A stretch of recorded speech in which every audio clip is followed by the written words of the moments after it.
नुआपड़ा जिला कोमना बन्यांचल बोडेन ब्लॉक दुर्गम आदिवासी भूईपाणी ग्रामठारे ओडिशा सरकार जंगल परिवेश और जलवायु परिवर्तन विभाग सहायता कोमना बन्यांचल पक्षर जंगल निया निराकरण संपर्कित एक सचेतनता शिविर कार्यक्रम अनुष्ठित हो जाइछि।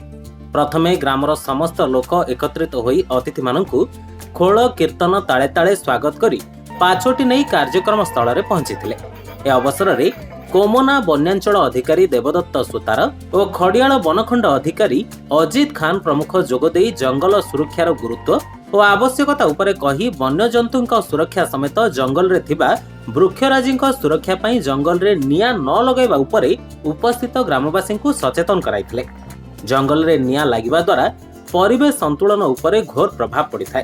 तेणु जंगल रे निया लागिथिबा देखिबा मात्रे आमे मिलीमिशी ताकू लिभाइबा पई चेष्टा करिबा सह परिवेश सुरक्षा दिगरे सहायक हेबा पई परामर्श दैथिले। अन्यमानक मध्यरे एही कार्यक्रम रे रजना फॉरेस्ट सेक्शन रो फॉरेस्टर गोपाल कुमार महानंद कार्यक्रम परिचालन रे सहयोग करथिले।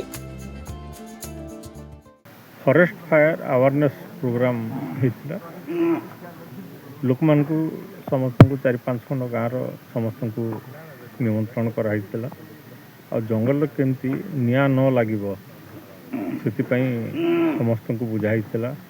आमर मुख्य अतिथि रूपे श्रीमान बनखंड अधिकारी महोदय योगदान करथिले तथा एठिकार समस्त मान्यगण्य व्यक्ति समस्त योगदान करथिले और सब लोकों को बुझागला जंगल जमती कि निया न लगे। निया लगेगा द्वारा विभिन्न प्रकार आमर औषधीय वृक्ष लेकिन जीव जंतु पक्षीर अंडा पर्यंत सबूक नष्ट हो जाए।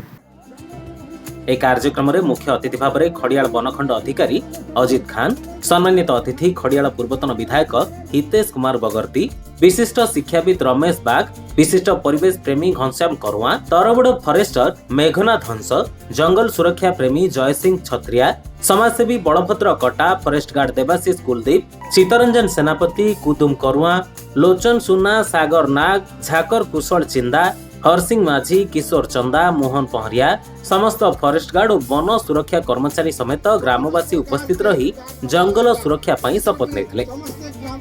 नुआपड़ा जिल्लारू हरिराम करुआंक रिपोर्ट, लिवलाइपुड़िया।